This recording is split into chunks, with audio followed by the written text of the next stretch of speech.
Welcome to the Trauma Uncensored podcast, everyone. My name is Andres Gamboa. This is Brooke Scherer.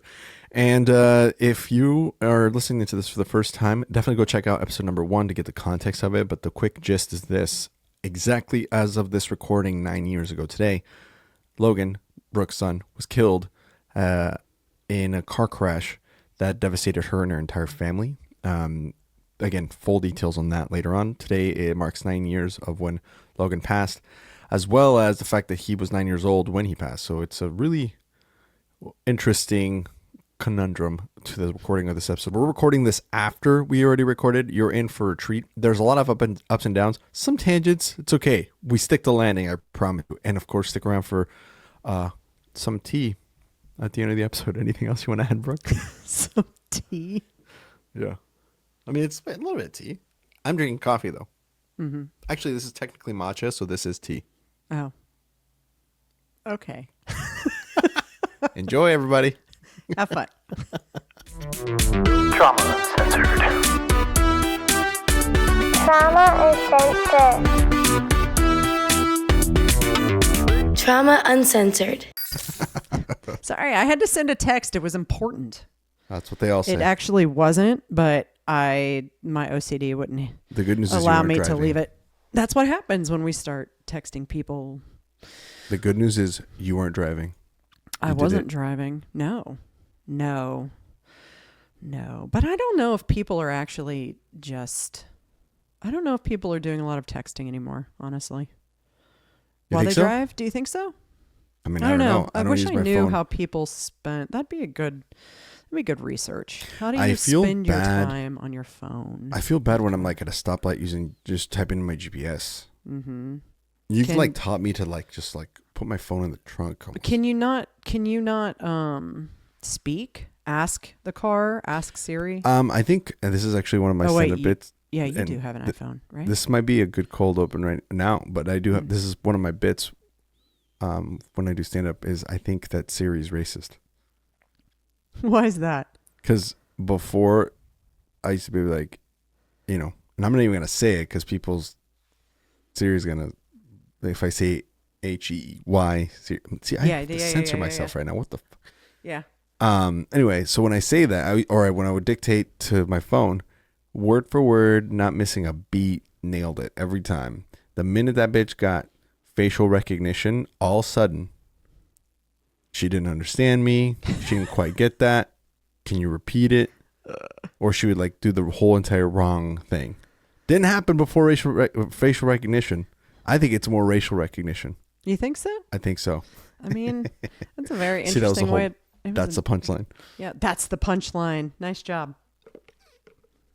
You can hear the crowd clapping right now, laughing. No. Are they?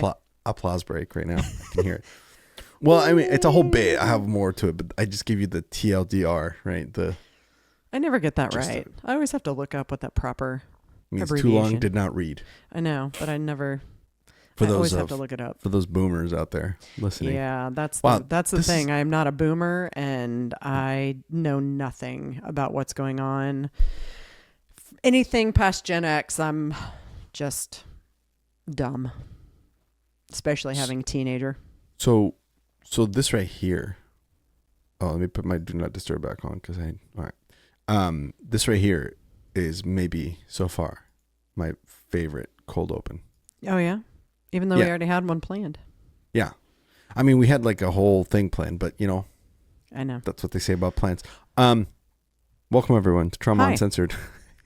We just like to, although I'll tell you what, with the episodes that I do listen to recently, the ones with the cold opens, I think we just keep getting better each time. It's good. It's a lot of fun, right? I like to, especially on a day like today where I'm going to, talk about the fact that I'm choosing on Logan's 9th angel date. So, 9 years alive, now 9 years gone. So that's kind of a heavy hitter.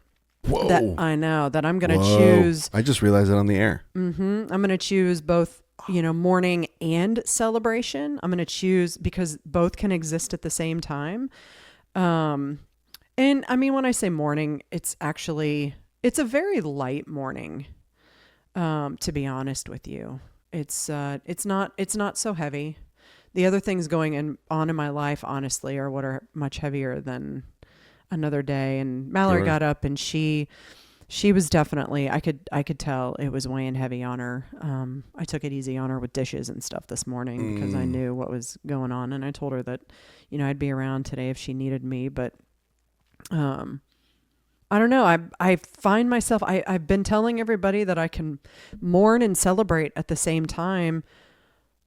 And the mourning component really isn't, like, if it was on a scale, the mourning would probably be like a 10 to 15, and the choice to celebrate would be 90 to 85.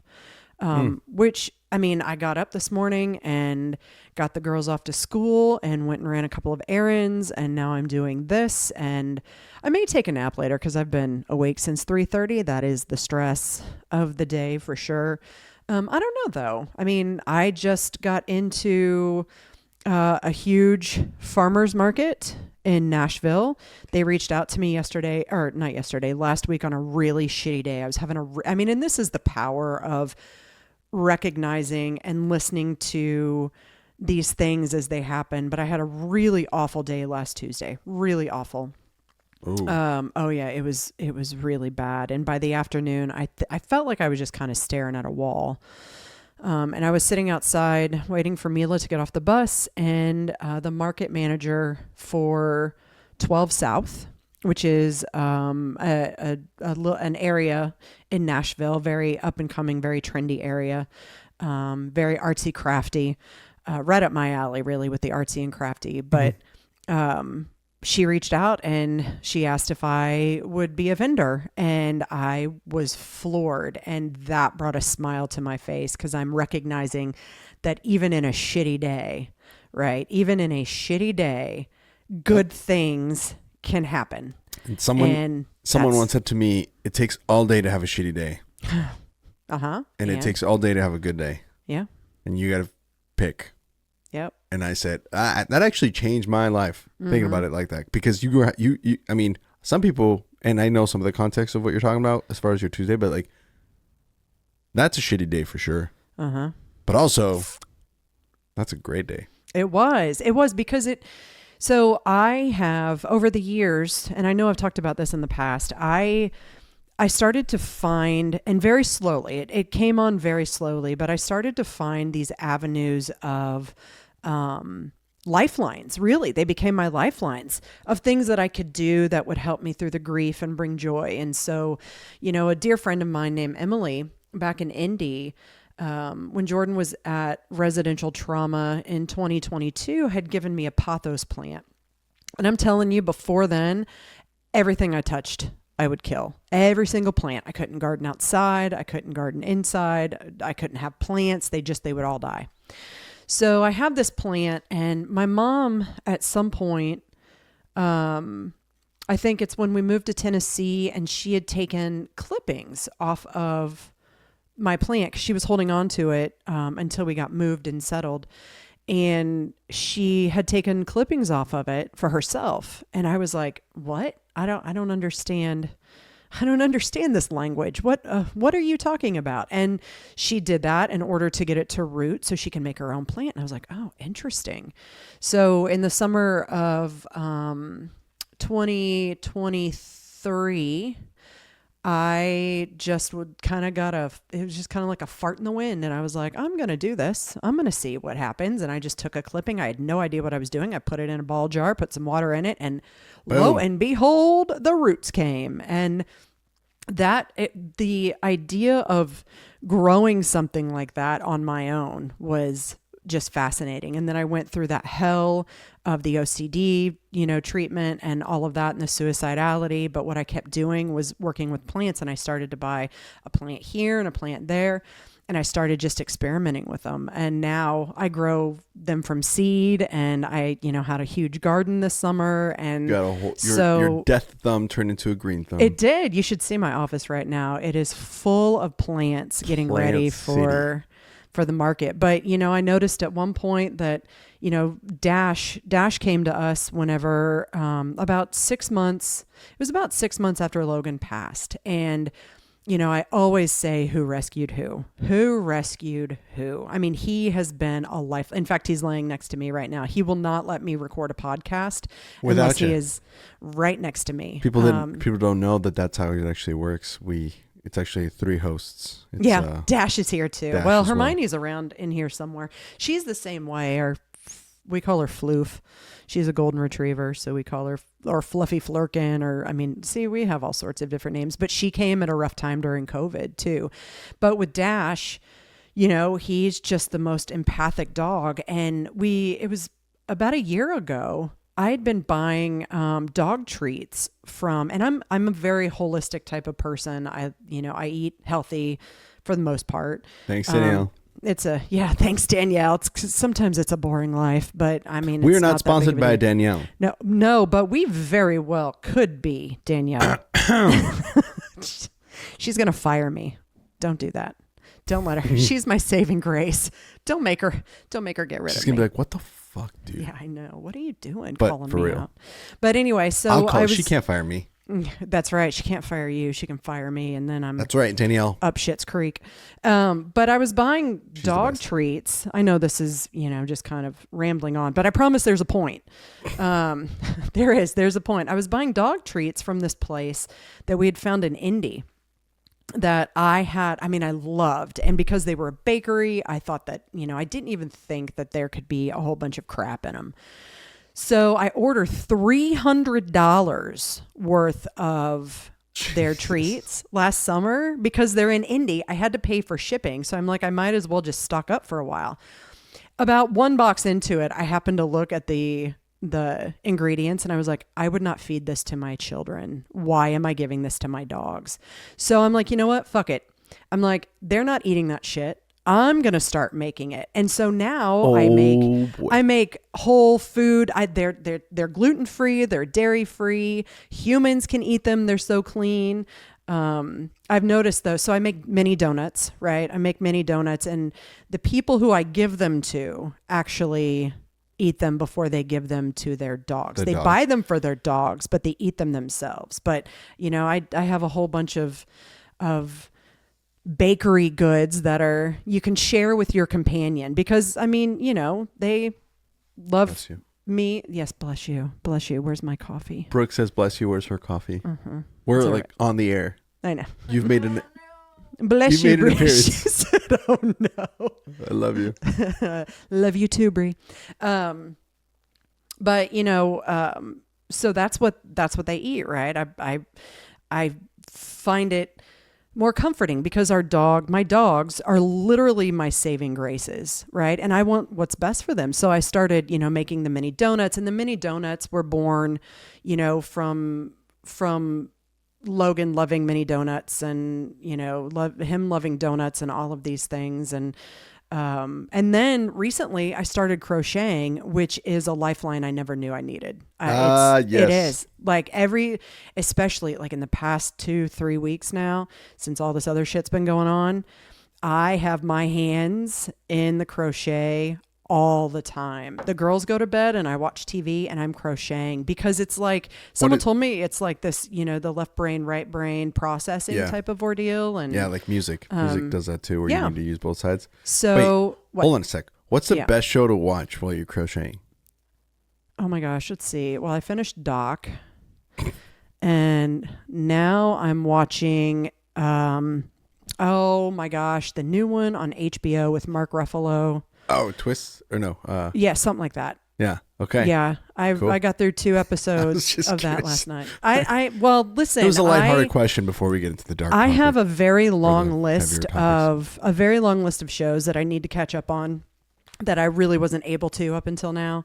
So I'm just starting to knock them out. I've spent a lot of time just binging shows and knocking them out, but so all of this has led into, I always wanted to have a Mort's Minis mini donut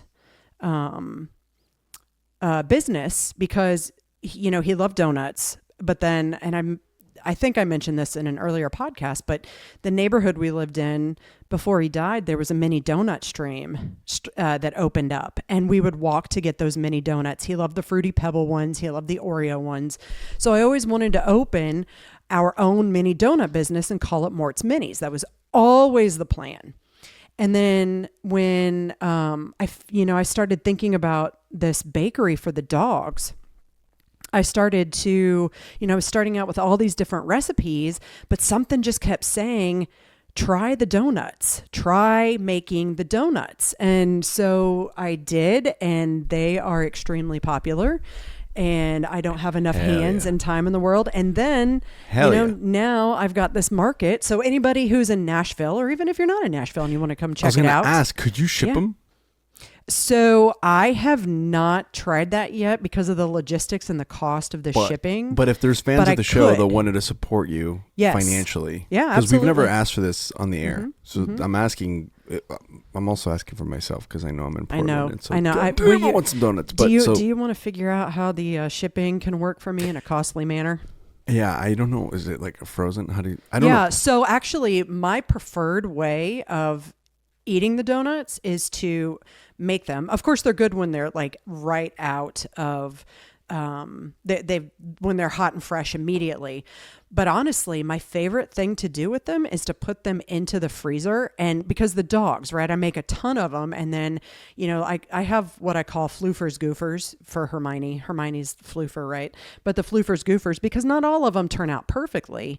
And me and my OCD, what I sell has to be perfect. So I take the ones that aren't perfect and I started freezing them for the dogs. So I sell the floofers goofers at a, more discounted rate, but, cause there's nothing wrong with them. They just don't look Brooke perfect. And so maybe that's the thing. Maybe people can order tiers. Maybe they can order like floofers and they can order like the bee's knees. Yeah. I mean, I've got a whole price list, but I started freezing them. Froze them. And Danielle was the one to go, hi, Danielle. Dip them in your morning coffee. And so I did, while they're frozen. So I did, and I'm like, oh, you're onto something. And so now I actually prefer them to eat them either frozen because they kind of last longer too, but they're really good, especially the blueberry and the apple cinnamon, because I use actual bits of fruit. That's so right. We're all hungry. We all need donuts. Listen, I haven't gotten my Logan donut today. 4,000 miles away from donuts. I know. How dare you? Okay, no, but actually, we should look into this. If you are a listener, if you are a regular listener to the show, and again, this is not an ad. This is an organic placement here. That's funny. And you want to, if you would be interested in ordering, let us know. Because first of all, I would be interested in ordering. So I'm curious to see what that would cost because I'm down like a clown. They're good. I mean, well, and the thing is that they're only like 40 calories a piece. Oh yeah, and I'm down. Yeah, they're gluten free, they're dairy free, but they're all organic. I would run a mile per donut if I had to, just to get some of these because that sounds amazing. Also, my dogs would love them. I can't have them around the house. We eat them. We just can't stay out of them. And then I'm like, why am I even going to Danielle? Because you need to. Because otherwise, because I need to work them off. Otherwise, you'd be like not happy with how you look. I feel like. Yeah. Not that there's anything wrong with being large. I understand that there's a whole. They're just hard. They are very hard to stay out of. They are. But I mean, I'm working on, a line of healthy dog treats as well. And so all of this I've been working on for a long time. The plants, I sell the plants on Etsy. I have been. That's really picked up. I've got the bakery. I now have the crochet items too. And so I'm just sitting here, twiddling my thumbs going, okay, well, these are working, but something needs to happen. And then 12 South reached out to me and asked me to be in their farmer's market. And I was like, and there it is, because I was patient and I waited, but I didn't stop working and I didn't give up. Right. And so, it's starting, September 23rd through the end of October, I will be there at 12 South on Tuesdays from 4 to 7. The Mort's Minis. Also, if you guys are interested in, or if anybody's interested in just checking these out, I can be found. The main company, the Mort's Minis and Company, is just under the handle Mort's Minis on Instagram. That's as far as I've gotten. I'm only one person. Go check it out. Also, and again, I want to find out how we can order the donuts. Listen. So what's also great about this? So I've been Ooh. spending the past week almost now prepping for this farmer's market, recognizing what I need, getting new seeds in soil, getting new plants ready, working on, the different bakery items, and again, the crochet. Like last night I started crocheting and making Snoopy. Snoopy holds a very place in my heart. My cousin Rachel and I have always loved Snoopy, and I love her dearly. So for me, Snoopy is a thing. It's all over my house all the time. He is in Woodstock.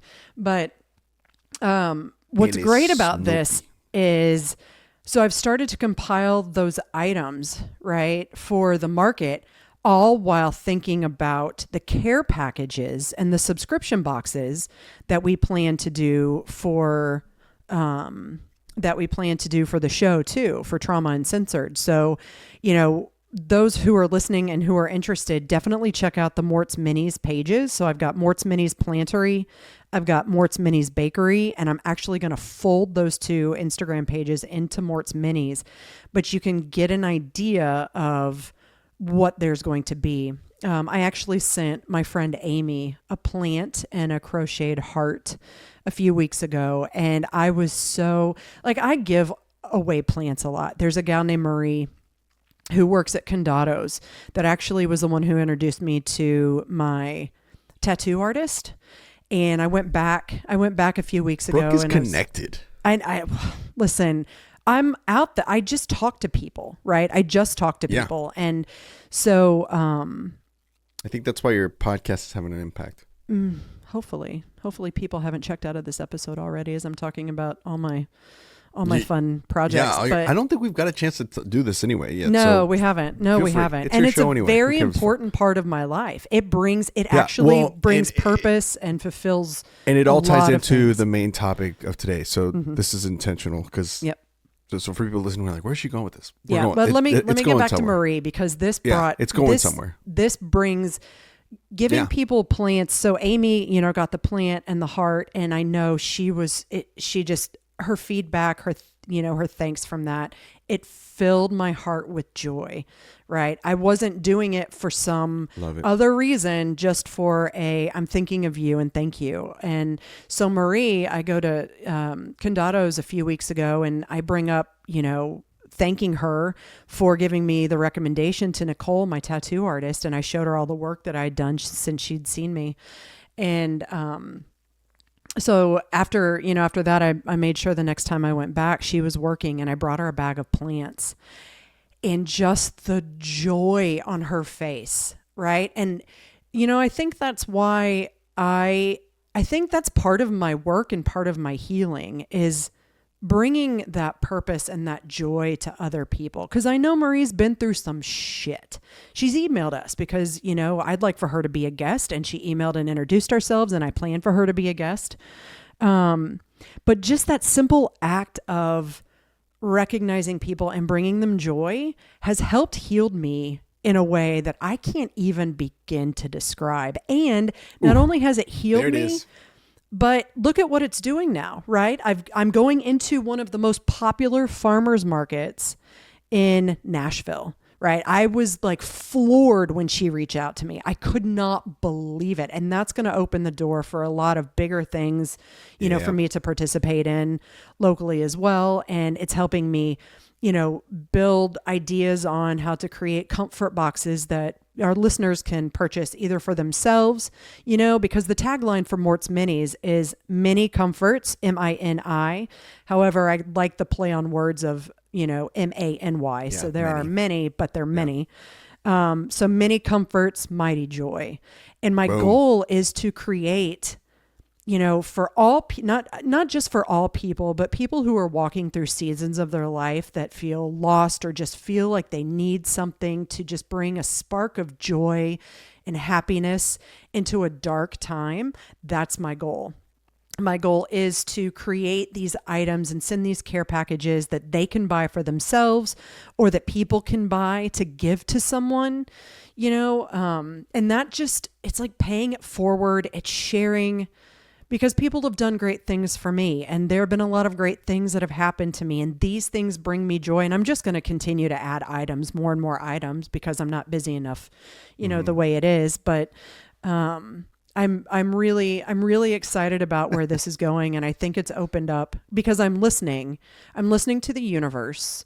And I actually, I feel a little sad saying this, and I believe it's just not the right time, but I actually decided to put going back to school on hold, because the university that I am applying to, and I know it's not the only university and they haven't turned me down, but they're making me jump through hoops that as a prior academic myself, don't seem realistic. And they've come back and they've come back and I'm like, I got real pissed off, and I was like, this just blows. And then I was also like, you know what? I just made a really big life decision that is affecting the entire family.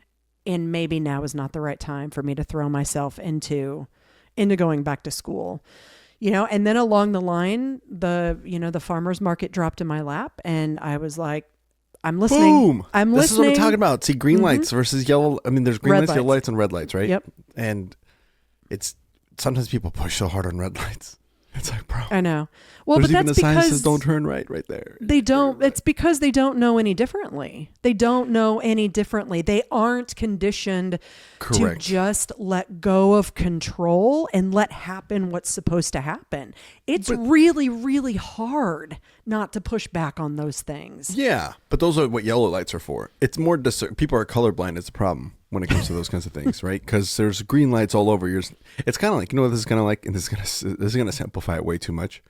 But I remember in college, we all had those friends in college and high school, or maybe you have friends now who are like single, and they like this person, guy or girl, and they're like caught up about this guy or girl, and you're like, dude, move on. She doesn't like you. He's like, no, but she's the one. And then meanwhile, they have like this really awesome rock star female friend who's also single, and she's cute and she's nice and she likes him, but he's just like blind to her, even though they have a good, and you're like, it's right there. I know. And then like 10 years later, they're like, you never tell me that Susan liked me. And you're like, bruh, the green light was right in your face. You were just colorblind, you idiot. So colorblind or just wearing goggles? Are we wearing goggles? I think we're colorblind. Oh, okay, because people think red is green sometimes, and it's like, dude, that's definitely red. That's red from beyond the red. You could see that that's red, and then sometimes it's yellow, and I think that's where we're most colorblind. Is like this is okay, but proceed with caution. I mean, there could be treachery, but maybe it's okay, and we don't know. We won't know until you get across the street. Right. If that was a good move or not. Yeah. And then there's obvious green lights when you're like, bruh. Like if someone's offering you a spot at one of the most popular Nashville farmers markets. I know. That's bright green. I know. I know. And that just validated my choice, because I had just decided, I think the day before, actually, I think it was last Monday, I had decided, you know what, because I was having these gut feelings anyway, that maybe it just wasn't, maybe there was more to it because of the hoops that I was having to jump through and never successfully actually getting through. I was falling flat on my face. And so I listened, and what's interesting is as I've listened to it, I've recognized that this podcast and the farmers markets and the stuff that I'm doing with my hands are what bring me the most joy in my life.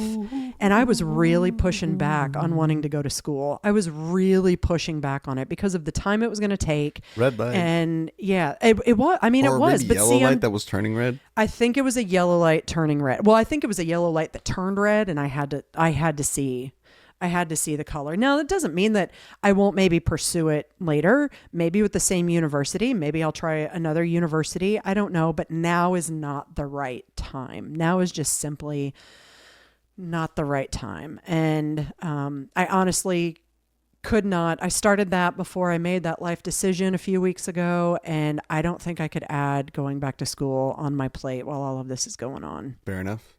Mm-hmm. Well, and here's the thing too with that, like, we've talked about this so much, and I think after talking to you and just doing so many different podcasts, and just all the different people I've met in my life. The one thing that everybody says they know, the one secret. I don't know that there's a secret, but the one thing that I've seen in people who are successful in overcoming adversity, to generalize it, just put a blanket statement. I mean, yours was adversity of grief, but other people have had different kinds of adversities. Is when you get kicked in the fucking teeth. Mm-hmm. The first thing you should do is examine yourself. Yep. And get to know yourself better. Now, the people that know themselves the best can tell, oh, I'm missing a tooth, right? Because they know what their mouth looks like. But my whole point is, what I've noticed is the people who are most self-aware tend to just do better in general during, after, and before their face gets bashed in. Yeah. And the way to do that, to get to know yourself, is to do things that are new, that are challenging, that are tough, that are different. Then the routine just to continue to change and grow in a way that is enjoyable to you. So like you just mentioned it, like I didn't know that crocheting was going to be a lifeline, but you had never done it before. How were you supposed to know? Right. Well, the only way you would know is if you tried it. Do you know what I'm saying? And people, well, that's a waste of time. Well, no, it's not, because it's the life that it's given you. There was also a chance that you were going to crochet and then nothing happens. Like you're like, this is stupid, right? But then the thing is, okay, then move on to the next thing. Try something else. Figure out how to solve a Rubik's Cube. I don't fucking know. Do something, right? But the point is, you kept moving. You kept staying alive. Movement is life. And all of a sudden, donuts, plants, all this stuff starts kind of like coming together for you, and you start, it's because you're learning about yourself. Yep. Well, and you know what's interesting, and I would, this is the story I tell myself. Okay. The story I tell myself, that's a great way to start. It is. Well, it is. It's the story I tell myself, is that most people probably don't recognize it, but are frozen in fear of starting something new, of actually going for something. And why do I say that? Because I recognize now that until I got my OCD under control, that's how I spent my life. Any new project that came, like I am a published author many times over. I've been in journals and, all sorts of jazz. And but getting those done, getting even started would paralyze me. Doing it would paralyze me. So I wouldn't do it. I wouldn't go after more projects because it scared the shit out of me. Doing a design project, I mean, I feel, I'm not going to be overly modest at this point because I don't have to be. I've had enough training and all that jazz. I believe I am a good graphic designer. I know I'm a really good graphic design professor. I preferred being a graphic design professor or a creative director, if you will, because the thought of getting onto the computer to design something froze me in the past. I would literally freeze, so I wouldn't do it. Now, this was my livelihood, right? The writing for, my academics, the design for my academics and my personal business and all of these things. My OCD was so wrapped in fear, and I think it was fear of not being perfect, fear of other people being better than myself, fear of all sorts of things, just doing the task completely. Just would prevent me from doing anything new. And once I started to get the OCD under control, that hadn't changed completely. And I was able to tell myself, what is it going to hurt to try? That's what happened with this podcast. I sat on this idea for at least a month before I got the wheels in motion. Because I was afraid of failing. I was afraid of being in front of people. Even when we started talking, it still wasn't pretty clear how it was going to go. It wasn't until we started connecting. We're like, oh, actually, this could go somewhere. We started actually understanding what this could be. Yeah. And I never would have done this before. Never would I have done this before, because I grew up believing that, the standards were just so high. And if I failed, then I was a failure and all of these things. And then we had the nonprofit that I walked away from. So I felt like a failure from there. So how could I do this? But once I got my OCD under control, it gave me the tools to face that fear and just start experimenting. I didn't go from brown thumb to green thumb overnight. No. I just started experimenting. I didn't even Yeah. come up with the donuts for like months after I started the bakery, and the donuts are the most popular thing. Yeah. You Green know, lights. right? And I hate baking. I would like to tell everyone I loathe baking. So for me to do this, I mean, there were a lot of pissed off times, especially in the beginning as I was trying to figure out my recipes and how things were going to work and all of that. And then the crocheting, it was the same thing, but I didn't give up. I found, like the idea sparked. I saw something I really liked. I'm like, maybe I should try crocheting. And I did. And, and I don't apologize for it, even though it makes me sound really old, because I love it. There's so many fun things you can do. Like I said, I think I said earlier that I'm currently working on Snoopy, and I've got all sorts of really fun patterns. And in fact, these little two guys right behind me, those are the first two projects I ever did. The little dinosaur, and then there's the little hamster. Epic. Oh, back yeah. there. Those were the and two. if you are listening on Apple Podcasts, she's referring to her video, so you might not be able to see it. Sorry. And if you're on Just Spotify, you might not be able to see it either because we do the zoom in version. We do this view, so I don't know if you can see that. Yep. Yeah. It's cut out. That's fine. But I will say so this. you just have to go to YouTube to look at them. Yeah. But I will say this. So, you've just made me, as you've been talking about this, and I'm sure this analogy has been made before, and I swear I'm not high, but, but like to expand more on this metaphor, right? Life is like driving a car to a long destination. And so, for example, sometimes you're on cruise control and everything's going well, no traffic, you're like chilling. Sometimes there's a traffic jam and it feels like you're not getting anywhere, right? Sometimes there's car crashes, as we know. Sometimes there's red lights, sometimes there's green lights, sometimes there's yellow lights, sometimes there's blinking red lights, right? There's like all these different things. You need a GPS, so the idea of having a plan and a method of where you think you should go to lay it out and kind of have some sort of strategy, but sometimes you got to reroute, and all of these things in your life that you've been doing sound like it's just the most important thing was to take the courage to get back in the fucking car. Yeah. And that is especially, I hope, heavy for you in your analogy, in this analogy, because of the way that your son was killed, but you got back in a car, and that's scary. And so, it's also taken good for you this long, right? So today, today marks Logan's 9th angel date. Again, he's been gone as long as he was alive. That is a mind fuck in and of itself. That is crazy. That's been on my mind all morning. In fact, I have noticed throughout the morning that my mind has been replaying the timestamps and the morning as I've gone along. Yeah. But this is going to be a but, not an and. That's okay. Actually, I'm going to make this one a butts. but. Yeah, there. Sometimes butts are nice, and it's okay to have them. I'm not a butt person, so it doesn't, in every sense of the word. I'm a guy, so. I know. I don't understand it, but whatever. But I haven't allowed it to dysregulate me. Thinking about those, like my body has been calm through it, which is so foreign to me because I think about when I got up there, or, when everybody got up that morning, I was laying on the couch. I hadn't showered for days. I was so in the thick of my mental health crisis that I hadn't showered for days. And I remember Logan and Mallory both coming up and giving me a kiss. And I thought, I couldn't even get off the couch enough to say goodbye to them, as they went to school. I couldn't even do it. And so I've thought about that.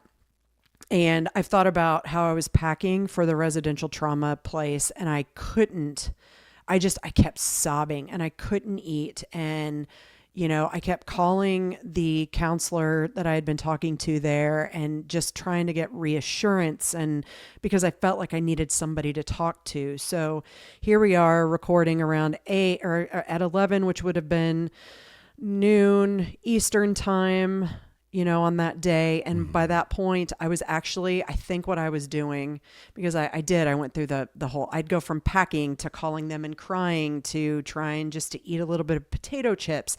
And then so weirdly, and I don't know why I did this, it's always been very perplexing to me.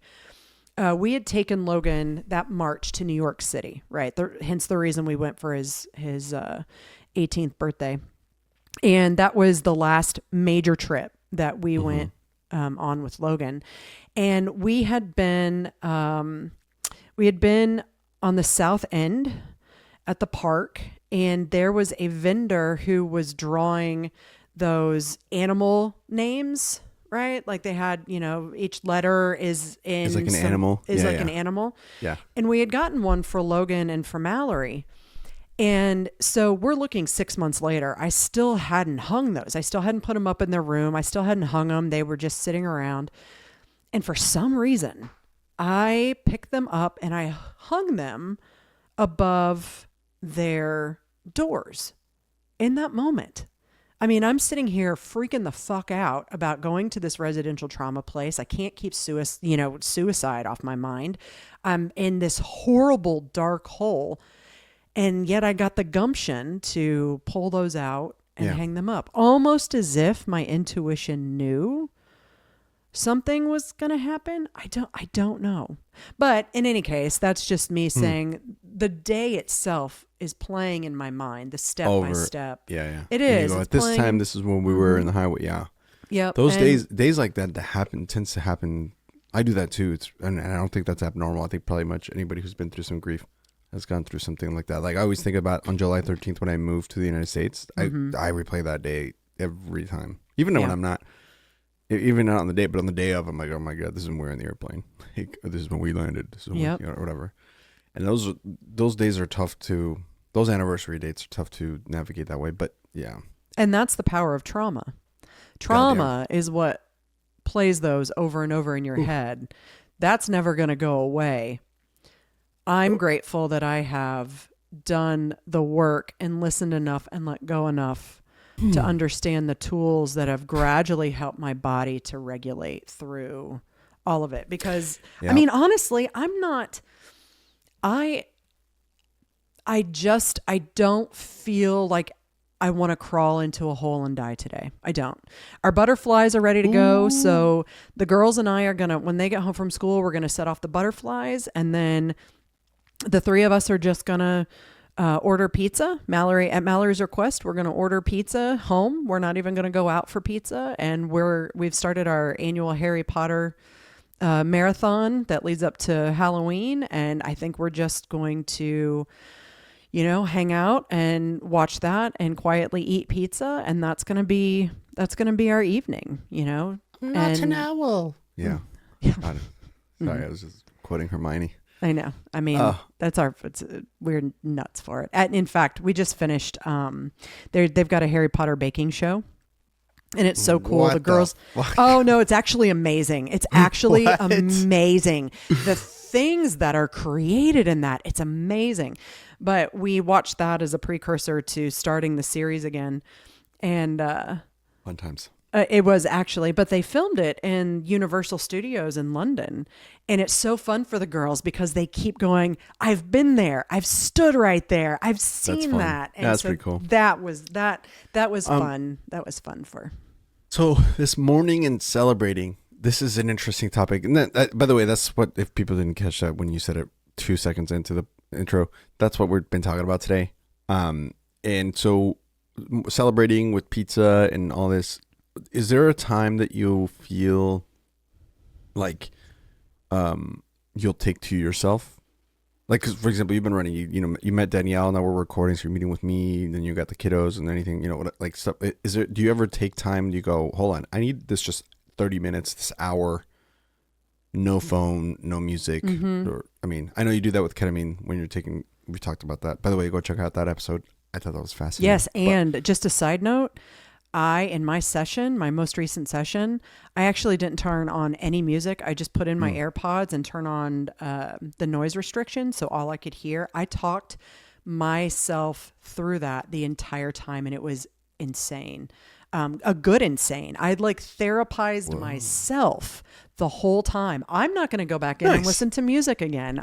Because I allowed myself to talk through, the situation that's going on in the present. And I would actually continue to tell myself to redirect back to, when I met with Heather last week, we did that inner child work, and actually we were able to get to the root of my childhood trauma, like the incident that that everything is built That it upon. sparked. I had totally forgotten about that. I totally forgot. I thought it was a different instance, but it wasn't. It went back further. This sounds like a future episode. Oh yeah. But I also want to have her, like I said before, I want to have her on. So Yeah, she's phenomenal. So as I was sitting in ketamine, hi Heather. I've already talked to her this morning. I told her that she made an appearance on the show that released today, but she's great. She's always checking in on me. But I'd start talking about this area, and then I was talking about what I learned about that, instance, that situation with my dad. I was about 2 years old, and that is actually a very good topic for later, the storytelling part, because I think we're shifting more into guest stories and my own specific stories, not just the 30,000 foot overviews. And I'm ready for that. I'm definitely ready for that. Mm-hmm. Oh, we be ready. Mm-hmm. Oh, we ready. Anyway, so yeah, I mean, no music, absolutely no music, just me. But see, I go in with intentions too. I have written intentions. I have written topics. So it worked out very well. But for me this afternoon, I think since I've been awake since 3:30, I have considered taking a nap, more so out of pure exhaustion for not getting much sleep last night, because I probably only got about 3 hours of sleep. But we'll see where my energy's at. And, honestly, if the only other thing, because I'm taking off of, working on the market today, the only other thing I think I'll probably do is sit and maybe watch some TV, or just sit in the quiet with some music and crochet. That's my me time. Just for today. I was curious. Yeah, I always like to spend some hour on like important dates like that. I was just like, I need some. I'll go ride my motorcycle.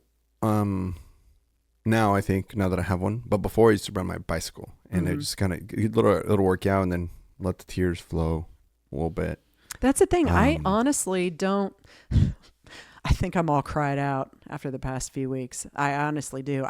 Maybe it's just fair. A sign of growth and healing. I don't feel like I need to cry. I don't, because I'm more focused on who Logan is, and the time that I got with him, and the memories, and the gratitude for being able to be his mother, and just celebrating, every way I can about him, because he was the light, and I don't want to let that light fade. Yeah. There's a shout out to Mallory.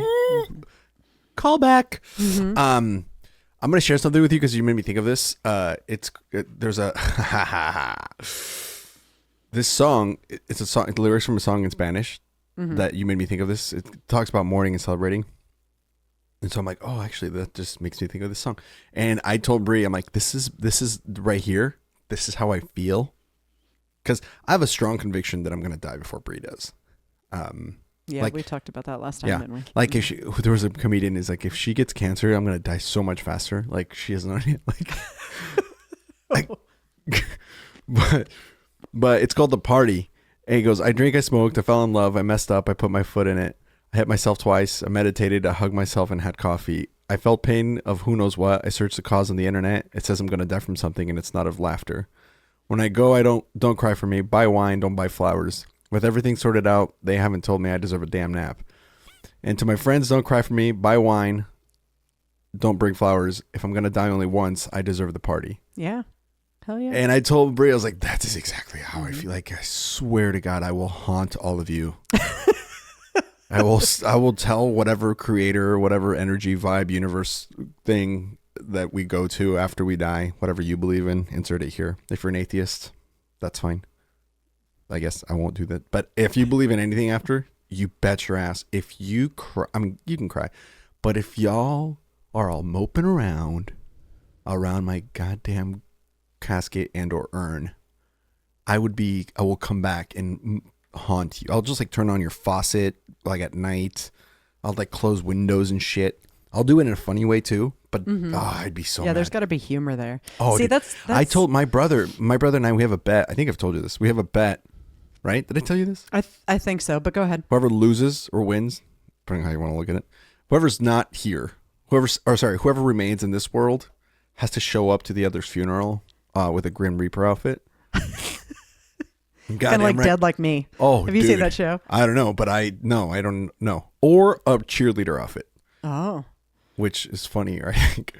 But because come on, man, who's got the goddamn time to be sad about me dying? I as a stand-up comedian, there are going to be a lot of people, and there can also be, again, a celebration as of a life. stand-up comedian, I would be so like, can you imagine? Like I love to make people laugh. It's literally my innermost need and identity. That's why when I do stand-up, it feels like I'm doing heroin. I've never done heroin, but it would put me on the street, is how much I love the feeling of telling someone a joke or something I think is funny and then they laugh. Oh, It's just like, the dopamine hit. Oh, but it's just, I get scratchy if I don't do stand up enough. Right. And so scratchy. Yeah. Yeah.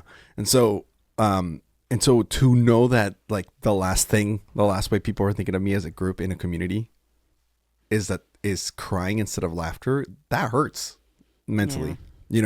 Anyway, all that to say, I understand celebrating. I understand that it's okay to be happy on a day like today, because you've come so far. Or maybe not happy. Maybe find joy. Yeah, to find joy.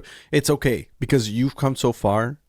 Your kids have come so far. Your family in general has come so far, and I think that from what I know of Logan, from what you shared with me, I think that he's thinking to himself, good job, Mom. I'm proud of you. I hope so. He's always around. He knocked the thing over the other day.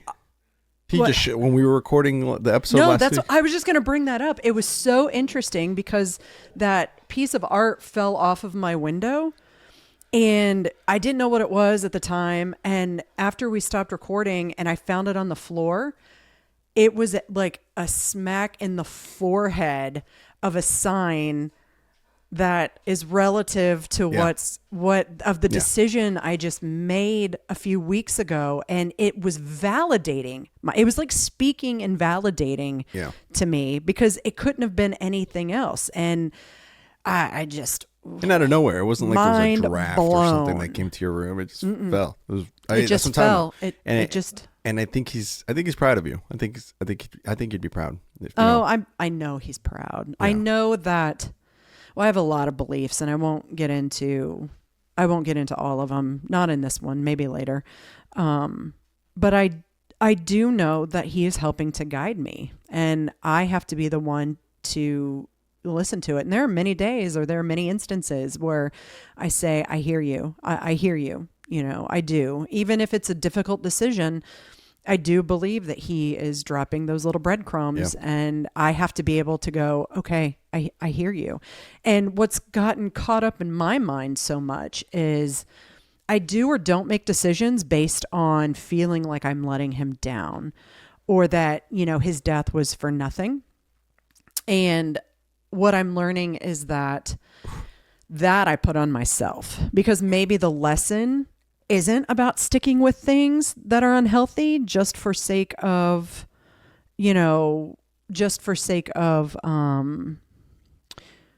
trying not to disappoint him or trying to set an example that I think he would want me to. I think the idea is to follow the path intended because that path could actually be exactly what's needed and to set the example that's needed. Mm-hmm. So what I'm talking about. I know. So I've started to shift my thinking regarding my actions and my decisions from, but Logan would be disappointed, or, but I'm letting go of something that, would Logan be upset, or would he want this? And in fact, I'm, maybe that's exactly what he wants me to do. And I'm just so caught up in my head thinking about disappointing him or letting him down that I am jeopardizing everything else in my life just for sake of that purpose. Heard. Mm-hmm. He's like, get out of the way, Mom. Well, it's me getting out of my own way. Exactly. Get out of your own way, Mom. Mm-hmm. Or as that Ludacris song goes, move. I know where you're going with that. I mean, basically, I mean, that's the thing is I'm always standing in my own way because I have, and I'm learning to not anymore for sake of, I've made so many decisions in my life because I felt that's what, or at least since 2016, that I have felt what, needed to happen because my kid died. And if I let, if I didn't advocate for distracted driving, if I didn't have a nonprofit, then what's his life? What was his life worth? I mean, to be completely honest, and I'm not going further into it than saying this, at this point, if I stayed married in a way that makes me jeopardize my health and my children's health and mental wellness and all of that, if I stay with it because I think that Logan would be upset with that outcome, or if I change that outcome, then I'm just doing more harm for all parties involved, as opposed to thinking maybe this is exactly what Logan wanted and has wanted for a long time, and I just need to be able to finally stand up and cut cords that need to be cut. I mean, that creates such a big mindset for me is acting or not acting according to what I think Logan would want, what I think Logan would think, or what he would feel. I'm placing the onus on him at that point and not placing it on myself and making the decisions that I need to make in my life that are going to create health and joy and happiness. So, and that's what I think. I mean, especially in the past few weeks, since I did make that hard decision that I just alluded to. I mean, that piece falling off the window just validated my decision. And I believe was Logan supporting, saying, Mom, you're doing the right thing. And I do believe he's cheering me on. I just have to get out of the mind frame that if I continue to live this life in the way I would think he would want me to, out of guilt or shame or whatever adjective you want to use, emotion you want to use, feeling you want to use, then I stay prisoner. And you know what? Logan would not want me to stay a prisoner. He would not want me to be living in a situation that creates, hardship every single day, mentally, emotionally. My body has not been able to heal, so I kind of weigh those out. What would he really want? And what do I need? If I can put that aside and figure out what I need for myself and for my life, then I can look and say, that's all Logan really wants. He wants you to make the rest of your life into what you need it to be, to find peace and healing for yourself. And that's my tangent. Period. I mean, sizzling tangent. Well, I mean, it's hard. Life is fucking hard. And I have stayed prisoner in it for a very, very, very long time, and we all can make excuses, and we all can use our deceased son as an excuse as to, why to do this or live miserably or not take the appropriate action, or we can always put the onus on someone else, but it's not for anybody else to decide. It's for you to do.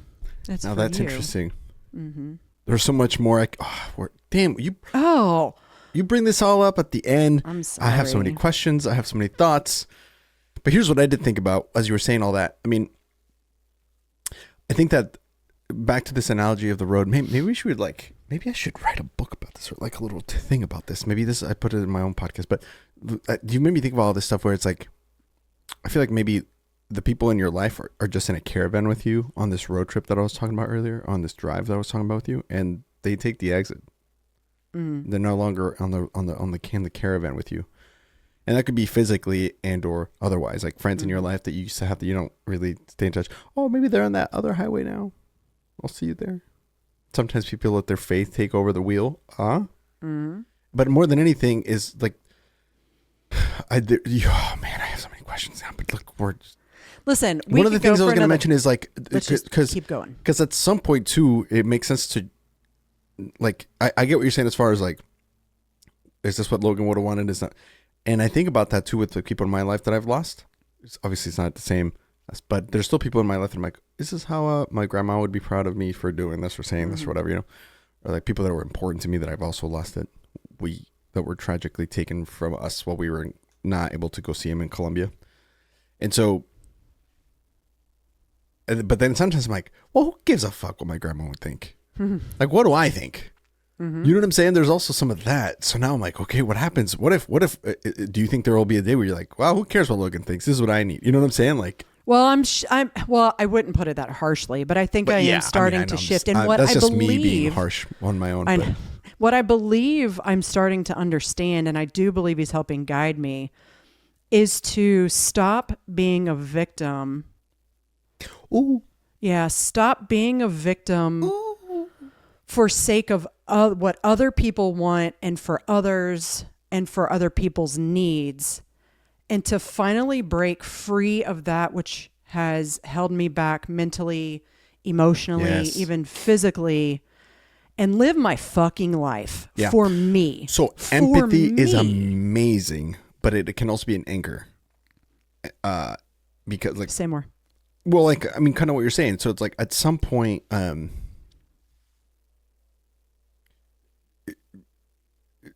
at some point you have to just, there's a reason why they tell you put your fucking mask on first in an airplane, right? And so if you spend a lot of your emotional mental energy to helping others put on their mask, there is going to be a point where you just run out of oxygen, and you have to make the choice of like, dude, I actually need to breathe myself. And I'm not even alluding to what you're saying. I'm saying in general, the person I have in my head, who I will not name, I know I have several friends in my life, and I don't know if this is just the kind of people that I lean towards, but even Bree sometimes, like, well, she's like a helper. She's a 2 in the Enneagram. She's like, she will help to, which is like her biggest strength, right? But sometimes people like that in my life that I've seen before, sometimes other people in general, like people like that in general, who have this massive empathy for others and what they're going through. But really, this could happen to anybody that you care about. Is you care about them so much and their well-being so much that you fucking stop. Like, it keeps you from like doing what you need to do. You lose yourself. There's those boundaries. Yourself. I mean, hell, I'll be here because this is uncensored. I'll be more uncensored as it pertains with you. Before we started recording, I literally told you, hey, I understand that you're paying me to do a job, and I'm probably doing more than most people would do above and beyond. And if I let myself go, I would spend my entire week working on your podcast and like forget about my other clients or forget about my personal stuff, not hanging out with my daughter. And I have to be careful with that because you're my friend, right? I mean, we started off as you're my client, but it's impossible to have these conversations with you. I mean, this is episode 22, and we spent at least 30, 40 hours raw recorded, let alone all the other fucking hours that we spend getting to know each other, talking to each other. It's impossible to not become connected as friends, right? I care about you a lot, and you to me, right? I might not know what your favorite color is, but that's not why it makes people close and connected, right? We've connected. But so because of that, I have a tendency to just want to help, and I just want to do more and more and more and more because I care and I love and I believe in what we're doing. And so I'm speaking just of myself, right? So then sometimes I have to stop and be like, oh, hey, like it is important that you send out this newsletter, or it is important that you do this. When's the last time you had your kid in your arms today? And you work from home and she's down there. Like maybe take an hour and go fucking change a diaper and eat and like shower today. Do you know what I'm saying? Because there will be days where I'm like, it's like 6:00 and I'm working on Pat's podcast or your podcast or my whatever, or some other person that needed something edited or cut, and I look up and I'm like, I don't think I've eaten today. I think I've held reel twice for like 10 minutes total. I don't think I've used the bathroom, and I for sure have not showered, right? Like, and so this is a long tangent, but my point is sometimes when there's traumatic things happening, we do that emotionally with empathy because we care so much about other people that we're like, hey, I really want to be there for you, and you need me, and I need to support you. It could be your spouse, it could be your kid, it could be your friend. But there is definitely a moment where it's like, whoa,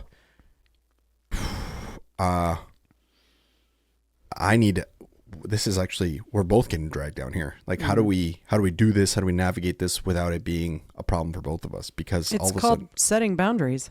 Yeah, and that's exactly an episode we haven't talked about that yet. Done either. Yeah, and maybe that's where we're headed because that does happen, and the biggest problem with it is you don't know that you've crossed a boundary until you take a moment to stop, turn around, and see and go, oh shit, the boundary, the fence line was back there, and we didn't realize we crossed it, right?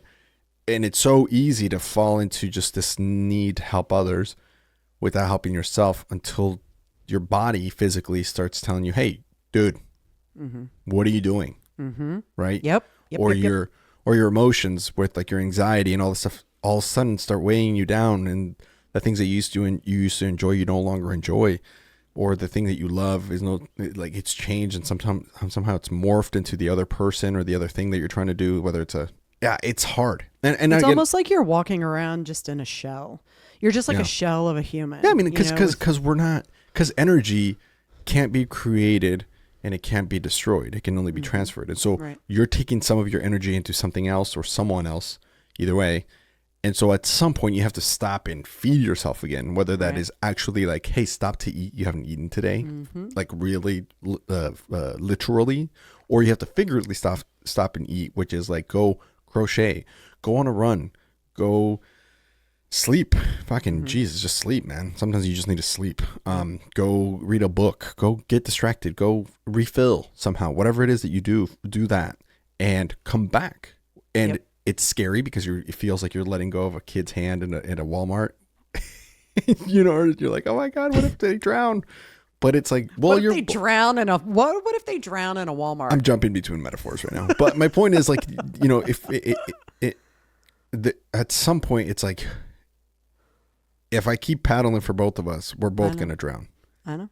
And I'm out of energy, right? And you need to, and sometimes, and that's for you. Maybe what the other person needs is to figure out how to paddle on their own. Sometimes maybe you got to drop them off the deep end and go, hey man, it's sink or swim for both of us right now. And I got to swim and you got to figure out how to swim. If I teach you to swim, I'm going to drown. So we need to figure this out together.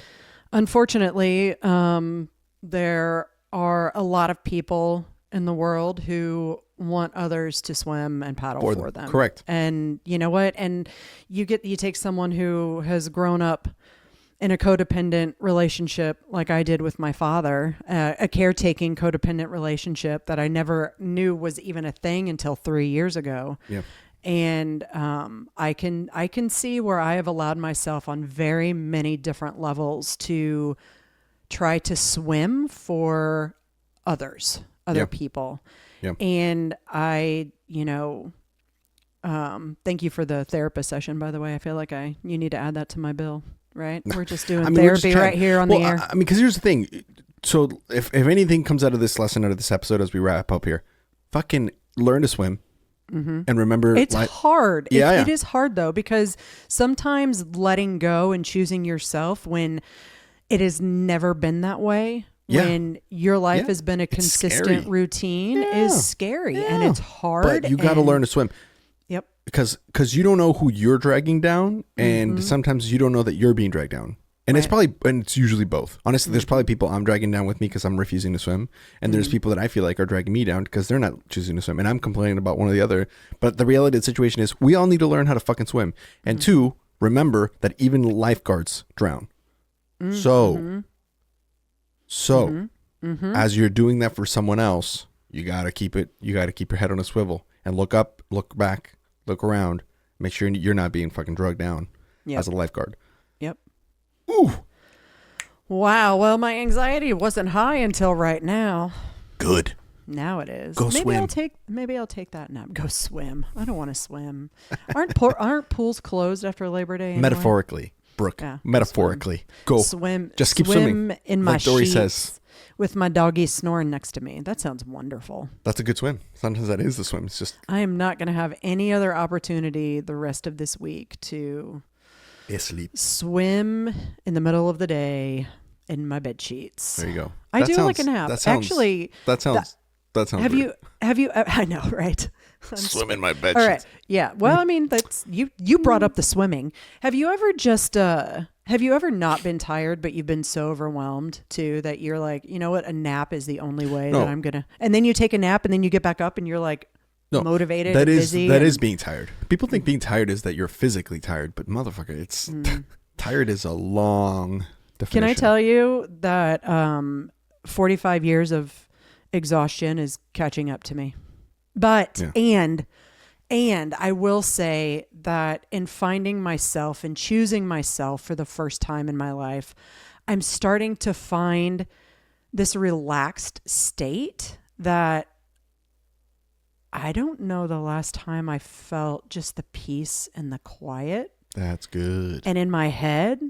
And we were talking earlier, like I've been on such a cortisol driven, stressful lifestyle for so long that, you know, I'm telling you what, cortisol weight gain or cortisol holding on to everything because your body is trapped in fight or flight survival mode is real. Yeah. I mean, you know how hard I work with Danielle, you know, count the calories and do the macros and eat well and all the things. I'm very active, and I'm telling you what, I am hoping, it is my hope that I'm going to drop like 20 pounds soon because the cortisol will finally have settled. I mean, that is a real thing. I see changes with Danielle, but I should be seeing more and quicker changes. And I think my body has been on that fight or flight survival mode for so long, maybe even my entire life, that it's no wonder I think the only time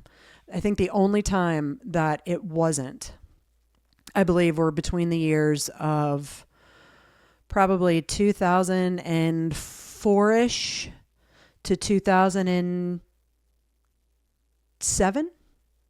Yeah. No, that's not right. And then 2010. 2010. No, and that's with having Logan. That's when having Logan. But 2010, when we moved to Florida, that's when everything started to really, truly change. And I've been holding on to that for so long now that let it go, my friend. That's what is on the agenda. Take a nap. Oh, wonderful nap. All of you who need a nap, go take a nap. We do. We should. Take a nap while you're driving. Integrate that into every day for everyone. Maybe we have that community that we're building. We have them just check in when they napped. Oh, that'd be amazing. I am actually very, very grateful that I get the opportunity to nap sometimes. Yeah. Nap. Mm-hmm. Nap. All right, y'all. Well, this has been Trauma Uncensored. It's been a whole bunch of all across the board today. Holy shitties. Okay. I hope you stayed with us. Bye, everybody. Bye.